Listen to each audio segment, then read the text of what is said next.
नमस्कार दोस्तों, एक बार फिर से आपका स्वागत करता हूं अपने चैनल पर जिसका नाम है ग्रोनोलॉजी और यहां पर हम बातें करते हैं ग्रोथ की। तो आज की वीडियो में, जो कि मोस्ट अवेटेड वीडियो थी मेरे चैनल पर और बहुत से लोगों ने मुझे कहा था ये वीडियो बनाने के लिए, तो आज की वीडियो में आपको बताने वाला हूं कि कैसे आप फाइनेंशियली फ्री हो सकते हैं। बिल्कुल चिंता मत कीजिएगा, मैं कोई नेटवर्क मार्केटिंग की स्कीम नहीं आपके सामने लेकर आने वाला हूं, ना कि कोई ऐसी चीज़ लेके आने वाला हूं जो कि 2 नंबर की होगी, फ्रॉड होगी।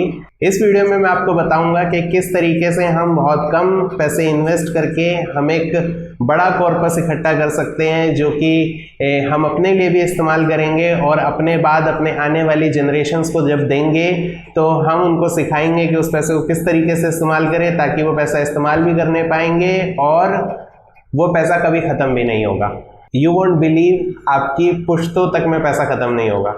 किसमें? जनरेशन्स तक में पैसा नहीं खत्म होने वाला। विश्वास नहीं हो रहा? यकीन मानिए, इस वीडियो को लास्ट तक देखिए और आप यकीन करने लगेंगे। तो आज की वीडियो बहुत अमेजिंग होने वाली है। अपना ध्यान बिल्कुल मत भटकने देना और बहुत ध्यान से इस वीडियो को देखना है और समझना है और करना है, ठीक है? तो सबसे पहले मैं आपको कंसेप्ट समझाऊंगा कि कैसे हम लोग वेल्थ मैक्सिमाइजेशन के लिए अपने पैसे को सेव करेंगे, कहाँ पर सेव करेंगे, और फिर मैं आपको कैलकुलेट करके दिखाऊंगा और तरीका बताऊंगा कि किस तरीके से हम उस पैसे को इस्तेमाल करें ताकि वो हमारी जनरेशन्स तक में ख़त्म ना हो। ये कहावत तो आपने सुनी होगी कि बूंद बूंद से घड़ा भरता है।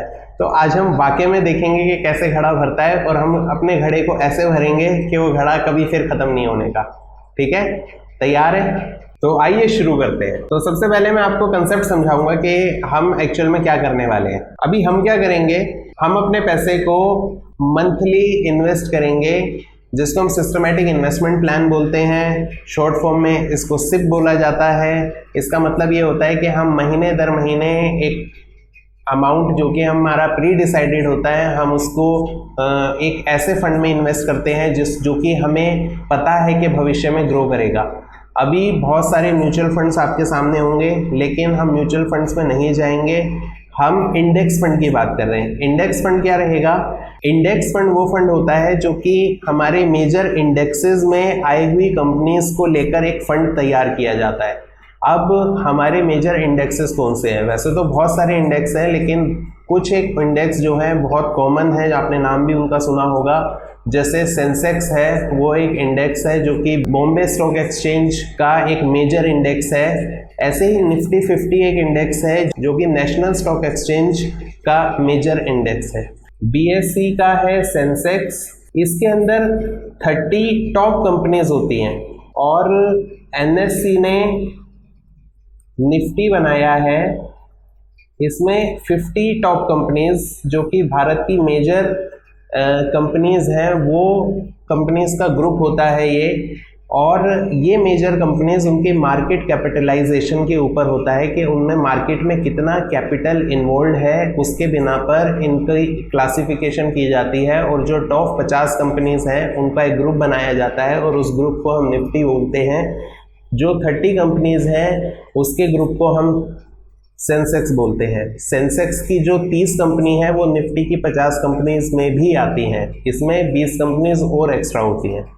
ठीक है? तो अभी जो हम इन्वेस्ट करने वाले हैं वो हम निफ्टी में इन्वेस्ट करेंगे। क्यों इन्वेस्ट करेंगे? क्योंकि स्टॉक मार्केट समझ लीजिए एक समुंदर है और उस समुंदर को पार करने के लिए हमें एक बड़े शिप की ज़रूरत है। अब ये बड़े शिप क्या है? ये बड़े शिप है ये बड़ी कंपनीज जो कि बहुत कम चांसेस हैं कि डूबेंगी, इसलिए हम ऐसे बड़े शिप्स में जाते हैं।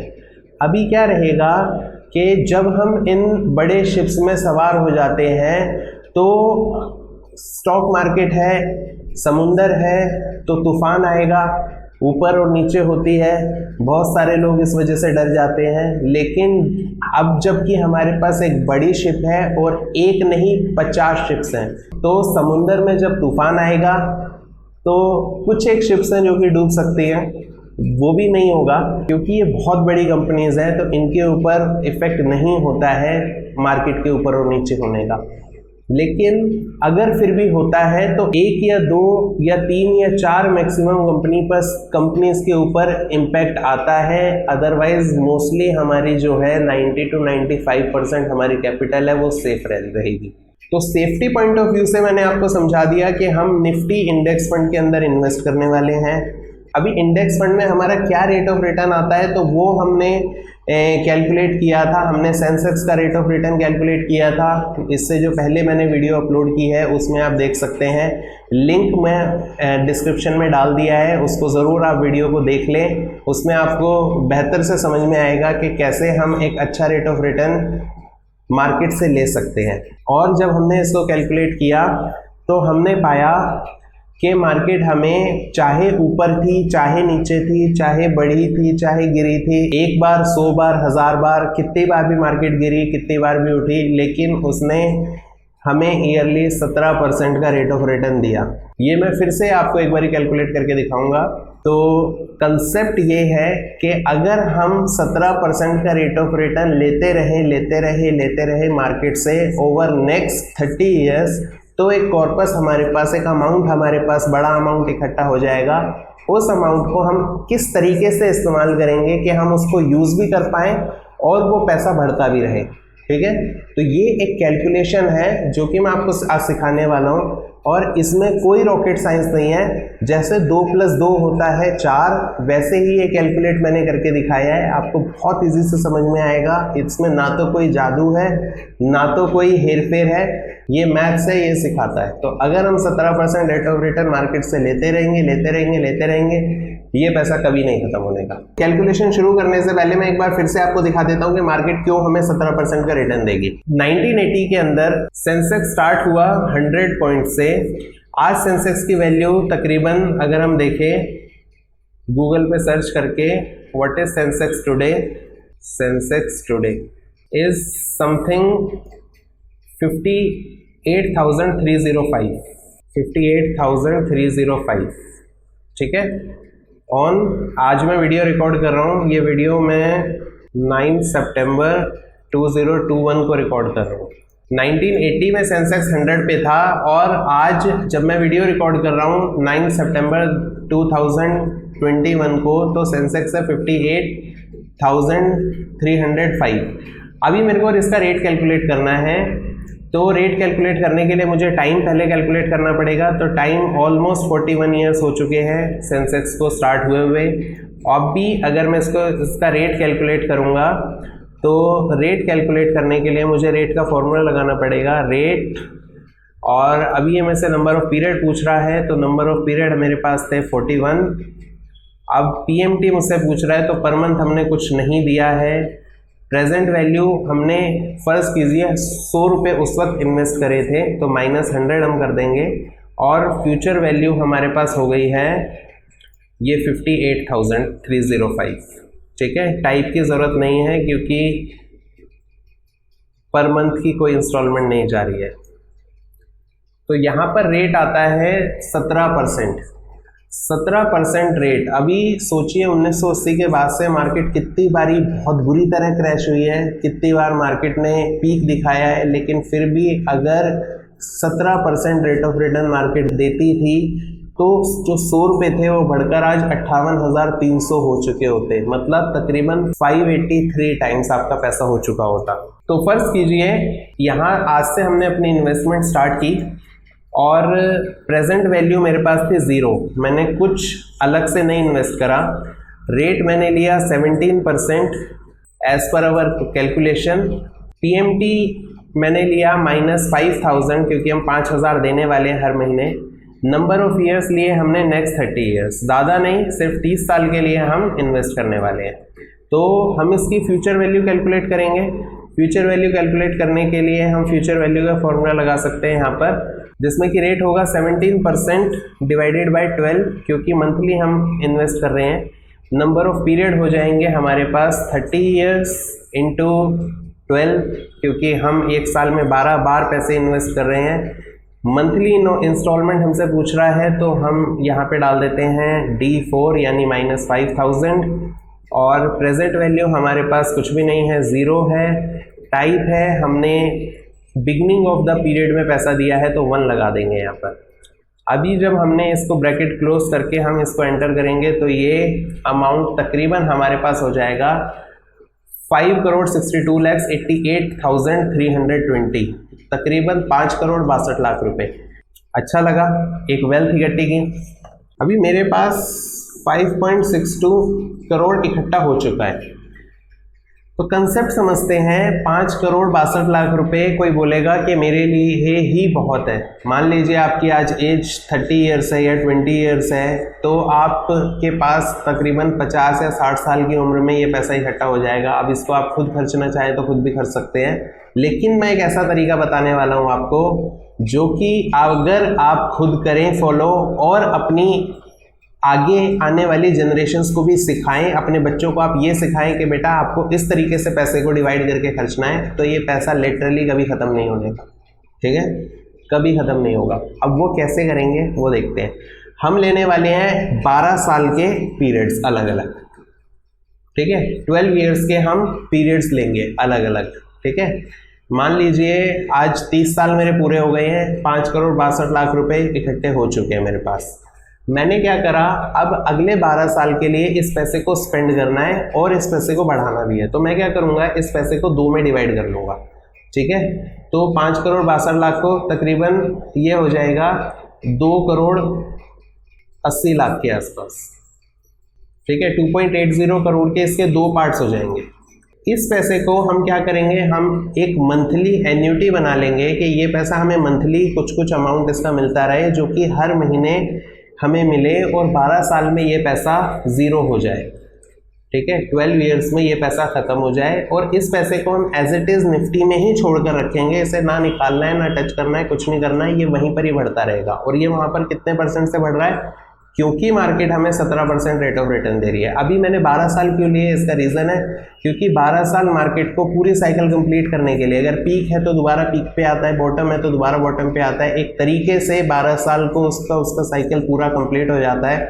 तो मार्केट एक इतना रिटर्न हमें दे सकती है, क्योंकि अगर आप 2-3 साल का पीरियड लेंगे तो हो सकता है मार्केट उस वक्त डाउन हो, या हम हो सकता है बहुत पीक पे हो, हमें 17% की जगह हो सकता है 30-40% मिल जाए, लेकिन कुछ समय पे हमें मिलता है 5%। तो 12 साल का पीरियड मैंने इसलिए लिया है ताकि हम इतना रेट ऑफ रिटर्न यहाँ से अराउंड ले लें वहाँ से। ठीक है, अब ये पैसा बढ़कर एक और बड़ा अमाउंट हो जाएगा नेक्स्ट 12 ईयर्स के लिए। हमारे पास ये पैसे ज़ीरो हो गए। अब नेक्स्ट 12 ईयर्स में क्या करेंगे, हम इसको 2 पार्ट्स में डिवाइड कर लेंगे। ठीक है, जब ये 2 पार्ट्स में डिवाइड हो गया तो इसको हम खर्चेंगे पर मंथ और इसको हम इन्वेस्ट कर देंगे।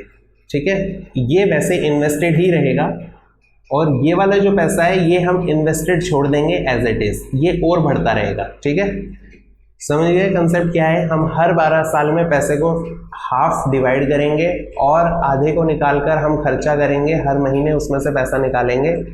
ठीक है, और जो बाकी आधा पैसा है उसको हम वहीं इन्वेस्टेड रहने देंगे और उसको बढ़ने के लिए छोड़ देंगे। तो चलिए देखते हैं कि ये क्या, जब कैलकुलेशन इसकी होती है तो ये कैसा दिखाई देगा।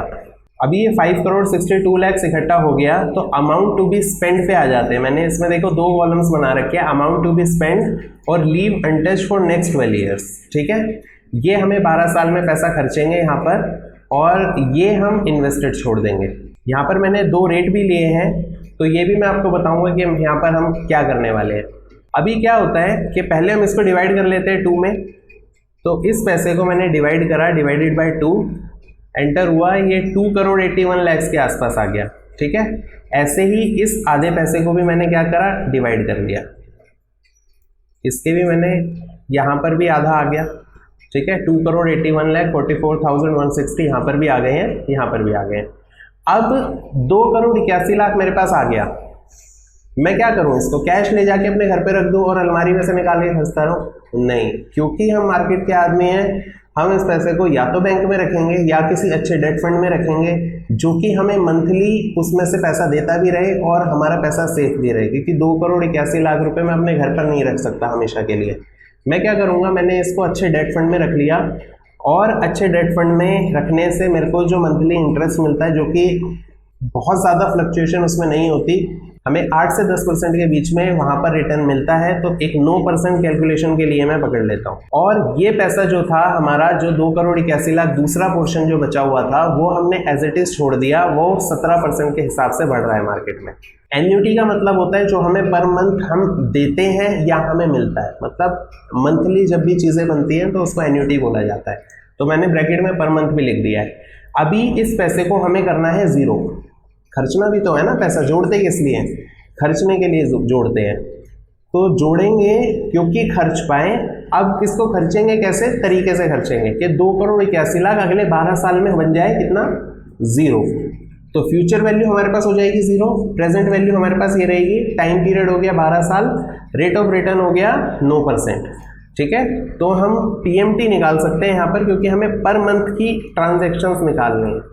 तो पीएमटी निकालने के लिए मुझे आ गया रेट, इसको डिवाइड करेंगे 12 से, क्योंकि रेट जो है 12 में डिवाइड होगा, क्योंकि हमने जो है साल में 12 बार पैसे ले रहे हैं, और नंबर ऑफ पीरियड इसमें हो गए हैं हमारे पास 12, और मल्टीप्लाई हो जाएंगे 12, क्योंकि एक साल में 12 बार हमने उस पैसे को निकाला है। प्रेजेंट वैल्यू मेरे पास क्या रहेगी, माइनस की ये वाला पोर्शन, ठीक है, 2,81,00,000। फ्यूचर वैल्यू मैंने कर दी है जीरो, और टाइप ले लेते हैं इसमें 1। पीरियड के स्टार्टिंग में हमने पैसा लेना स्टार्ट कर दिया, तो तकरीबन 3,17,905 रुपये मैं निकालता रहूँगा हर महीने अगले 12 साल तक। तो 2,81,00,000 रुपये बन जाएंगे कितने, जीरो। ठीक है, ये पैसा हमने बिल्कुल ख़त्म कर दिया। पहले आज से 2021 में हमने पैसा जोड़ना स्टार्ट करा 5,000 रुपये महीना, अब आ गया है 2051, 2051 आ चुका है यहाँ पर, और हमने पैसा कितना जोड़ा, 2,81,00,000 को खर्चना स्टार्ट करा 2051 में, और कब तक खर्चा, अगले 12 साल, यानी 2063 तक हम पैसे को खर्च रहे हैं। कितना, हर महीने 3,17,000 रुपये। लेकिन जो पैसा हमारे पास इन्वेस्टेड था मार्केट में, जो हमने नहीं निकाला था, अब ये कितना हो जाएगा, 17% रेट ऑफ रिटर्न के हिसाब से। तो इसकी भी फ्यूचर वैल्यू निकाल लेते हैं। फ्यूचर वैल्यू निकालेंगे, रेट 17%। अब इसको डिवाइड करने की ज़रूरत नहीं है, क्योंकि हम कुछ पर मंथ तो दे नहीं रहे हैं, सिर्फ हमारी स्टॉप हो चुकी है। और पीएमटी मेरे पास कुछ भी नहीं है, क्योंकि हर महीने मैं कुछ नहीं दे रहा हूँ। प्रेजेंट वैल्यू थी मेरे पास ये वाली 2,81,00,000 वाली, और ये हमने दे दिया है, टाइप की ज़रूरत है नहीं, क्योंकि मंथली कोई इन्वेस्ट नहीं कर रहे हैं हम। ये पैसा तकरीबन मेरे पास हो जाएगा 18,51,90,468। ठीक है ना, मतलब तकरीबन 18.5 करोड़। अरे वाह, 18.5 करोड़। अब ये 2,81,00,000 अगले 12 साल में कितने बन जाएंगे, 18.5 करोड़। अब क्या करना है, अब आ गया है साल 2063, 2063, 12 साल हमारे पास खत्म हो चुके हैं। 2,81,00,000 जो हमने निकाले थे आज से 12 साल पहले, वो हमारे पास पैसा जीरो हो चुका है। हमने हर महीने 3,17,000 रुपये खर्चे, बिंदास खर्च दिया, बिल्कुल जीरो कर दिया। अभी क्या हुआ, जो हमारे पास 18 करोड़ बचा, इसका हमने क्या करा, फर्दर 2 भाग। तो स्पेंड करने के लिए मेरे पास क्या आएगा, ये अमाउंट डिवाइडेड बाय 2। ठीक है, 9,25,00,000 रुपए मेरे पास आ गए इस बार अगले 12 साल के लिए खर्चने के लिए। और कितना पैसा हमने छोड़ दिया है, दिस अमाउंट डिवाइडेड बाय 2। ठीक है, ये हमने एज इट इज अनटच्ड छोड़ दिया है अगले 12 सालों के लिए। अभी क्या बनेगा, चलिए अभी इसकी एन्युटी कैलकुलेट कर सकते हैं इजीली। पीएमटी का फॉर्मूला लगाएंगे कि हर महीने हम कितना पैसा निकालेंगे कि ये पैसा जीरो हो जाए।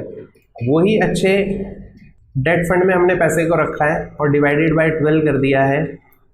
नंबर ऑफ पीरियड हो जाएंगे 12 × 12। प्रेजेंट वैल्यू थी हमारे पास ये वाली 9,26,00,000 वाली, और फ्यूचर वैल्यू हमने फिर से कर दी है जीरो। कितना, जीरो। टाइप हमने कर दिया है 1 कर दो। तकरीबन अगले 12 साल के लिए हम 10,45,000 रुपये हर महीने निकालते रहेंगे वहाँ से, जिससे कि 9,25,00,000 रुपये हो जाएंगे कितने, जीरो, खर्च देना बिल्कुल 10.5 लाख रुपए बिंदास खर्चो हर महीने। कितने खर्चोगे? 10.5 लाख रुपए हर महीने खर्चो। लेकिन ये जो 9 करोड़ 25 लाख थे, हमने इसको अनटच छोड़ा था, तो अब इसकी फ्यूचर वैल्यू क्या हो जाएगी अगले 12 साल के बाद? देख रहे, कुछ जादू नहीं है। हमने क्या लिया है? सिर्फ रेट 17%, नंबर ऑफ पीरियड हमने ले लिए 12, प्रेजेंट वैल्यू थी हमारे पास माइनस ये वाली, सॉरी पीएमटी हमारे पास थे 0, महीने का कुछ नहीं दे रहे हैं हम। प्रेजेंट वैल्यू हमने दिया है ये माइनस 9 करोड़ 25 लाख, और टाइप की ज़रूरत नहीं है। ये अब हो गए हैं 60 करोड़ 92 लैक्स। 9 करोड़ 25 लाख बढ़ के कितना हो गया भाई? 60 करोड़ 92 लाख, तकरीबन 61 करोड़ के आसपास। अब क्या करेंगे? अब 12 साल जो थे हमारे पास 9 करोड़ 25 लाख जीरो हो गए हैं। अगले 12 साल के लिए क्या करेंगे? हम 60 करोड़ को 2 में डिवाइड करेंगे और 30 करोड़ की एन्युटी बनाएंगे, 30 करोड़ को अनटच्ड छोड़ देंगे। अब ये 30 करोड़ फिर से बढ़ के कुछ ना कुछ अमाउंट बन जाएगा, फिर उसको हम 12 साल के लिए डिवाइड करेंगे। आप सोचिए, क्या ये पैसा कभी खत्म हो सकता है? सिर्फ एक क्वेश्चन यहाँ पर आता है कि अगर हमें 17% रिटर्न नहीं मिला तो, सिर्फ यही क्वेश्चन आता है, क्या मार्केट हमें, क्या गारंटी है कि मार्केट हमें 17% रेट ऑफ रिटर्न देगी? क्यों नहीं देगी? इसका एक रीज़न है जो कि मैं अपनी आगे आने वाली वीडियोस में भी बताऊंगा आपको। अभी के लिए समझ लेते हैं, जिसके दिमाग में कोई शक है तो 12% ले ले भाई साहब, 12% लेके चेक कर ले। हमने लिया 12%। अब ये पैसा हमारे पास इकट्ठा हुआ 1 करोड़ 76 लाख रुपए अगले 30 साल के लिए। तो भी देख रहे हो आप, 99,000 रुपये आप हर महीने खर्च पा रहे हो। 1 लाख रुपए की आपकी लगभग पेंशन बन चुकी है अगले 12 सालों के लिए। उसके बाद 3.25 लाख रुपए की आपकी पेंशन बन चुकी है। इसको ले लो 12%, इसको ले लो, तो भी क्या थोड़ा है भाई? 99,000 और अगले 12 साल के बाद 2 लाख रुपए हर महीने खर्चने को मिल रहे हैं।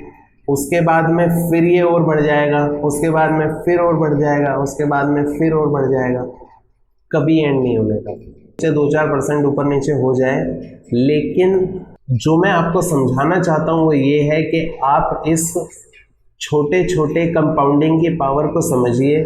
ये दिखने में छोटा होता है। एग्जाम्पल के लिए समझाऊं तो जब हम 2 को 2 में प्लस करते हैं, 2 + 2 कितना होता है? 4, और जब 2 को 2 से मल्टीप्लाई करते हैं तो होता है 4।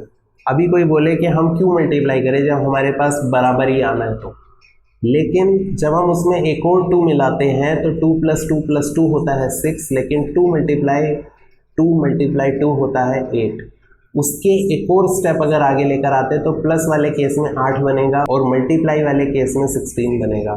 जानते हैं, डबल से भी ज़्यादा का फर्क। यहाँ पर हम कुछ नहीं कर रहे हैं, यहाँ पर सिर्फ मल्टीप्लाई कर रहे हैं। हम मैथ्स को अपने लाइफ में एक्चुअल में ग्रो होने के लिए यूज़ कर रहे हैं। अभी तक हमने मैथ्स को एक खतरनाक सब्जेक्ट के तौर पर देखा था, लेकिन वाकई में ये कंसेप्ट स्कूल्स में नहीं पढ़ाया जाता। फाइनेंशियल लिटरेसी बहुत कम है हमारे स्कूल्स में, एजुकेशनल सिस्टम्स में है ही नहीं। कंपाउंड इंटरेस्ट का चैप्टर आता है छोटा सा, 8-10 क्वेश्चन होते हैं उसमें। एग्ज़ाम में सिर्फ एक क्वेश्चन पूछा जाता है, बच्चे उसको करके आ जाते हैं और 5 नंबर उनको मिल जाते हैं और they are happy with that. लेकिन जब पावर ऑफ कंपाउंडिंग को समझेंगे तो this can change your life. Mark my words, this can change your life. सच में बता रहा हूँ मैं आज आपको। आप आज से शुरू कीजिए। टाइम लंबा है थोड़ा सा, लेकिन अगर आप टिके रह गए तो इतना पैसा देखोगे जो कभी ख़त्म नहीं होने का।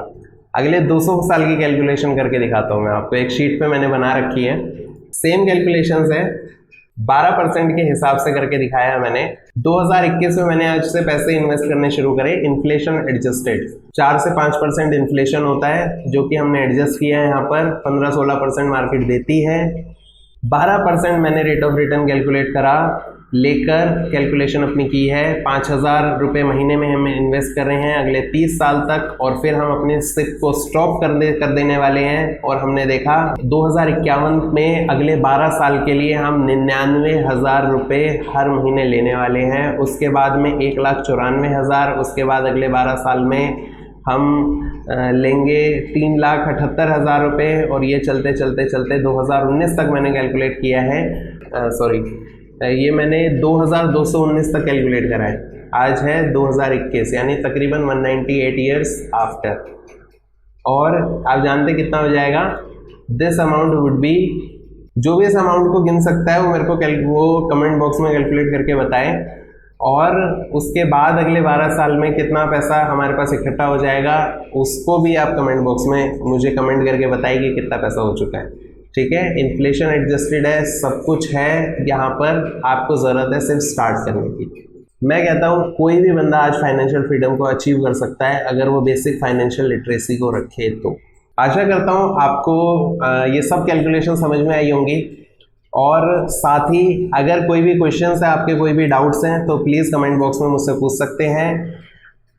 यदि क्वेरीज हैं कि कैसे निफ्टी इंडेक्स फंड में हम इन्वेस्ट कर सकते हैं, तो वो भी पूछ सकते हैं। उसके लिए मैं एक सेपरेट वीडियो भी बना दूंगा आपके लिए। आप इन्वेस्ट कीजिए, आज ही से स्टार्ट कीजिए। 5,000 is not a big deal. अगर आप 5,000 नहीं कर सकते हैं तो लेट्स स्टार्ट विद 500 मिनिमम, 1,000, 2,000, जो भी आपकी पॉकेट अलाउ करे, आज आप स्टार्ट कीजिए, क्योंकि बूंद बूंद से घड़ा भरता है और हम भरेंगे। ये बिल्कुल उस तरीके से है कि जैसे कोई पेड़ लगाता है, बीज बोता है और कई साल बाद एक्सपेक्ट करता है कि एक दिन उस पर फल आएगा और हम खाएंगे। बिल्कुल वैसा ही है, आज हम एक बीज बोएंगे और उस बीज को बढ़ते हुए देखेंगे, उसकी देखभाल करेंगे, और एक समय पे वो हमें इतना बड़ा वो पेड़ हो जाएगा कि हमें हर साल फल देता रहेगा, देता रहेगा, देता रहेगा। उसके बाद हमें उसकी ज़्यादा केयर करने की ज़रूरत नहीं पड़ेगी, बस हम उससे फल लेते रहेंगे, लेते रहेंगे, लेते रहेंगे और हमेशा तक लेते रहेंगे। अगले 200 साल तक तो मैंने कैलकुलेट कर दिया। आप इस शीट को मैं लिंक में भी डाल दूंगा, आप अगले और जितनी आप करना चाहे कैलकुलेट कर सकते हैं इसको। लेकिन समझने की बात यह है कि आज से ही आप स्टार्ट कीजिए इसको। अगर आपने स्टार्ट नहीं करा तो सोचो, बीज ही नहीं बोया तो क्या काटोगे, क्या फल खाओगे, है ना? तो बीज बोइए और देखिएगा आगे आने वाले टाइम में आप सच में फल खाने पाएंगे, और फल बहुत मीठा मिलेगा, ज़बरदस्त मिलेगा। आशा करता हूँ आपको आज की वीडियो पसंद आई होगी। यदि आपने कुछ सीखा है तो प्लीज़ इसको अपने दोस्तों के साथ, फ्रेंड्स के साथ ज़रूर शेयर करना, ताकि वो भी बेसिक फाइनेंशियल लिटरेसी को सीख सकें, अपने फाइनेंसेस को कैसे मैनेज करना है सीख सकें। और इस चैनल पे हम फाइनेंसेस से रिलेटेड हर बात सिखाएंगे, तो जल्दी से इस चैनल को सब्सक्राइब कर देना और बेल आइकन ज़रूर हिट कर देना, जिससे कि आप कोई भी वीडियो मिस ना करें। इसी के साथ ही इस वीडियो को ख़त्म करते हैं, मिलते हैं अगली वीडियो में। तब तक के लिए गुड बाय, अपना ख्याल रखना और thank you so much for watching.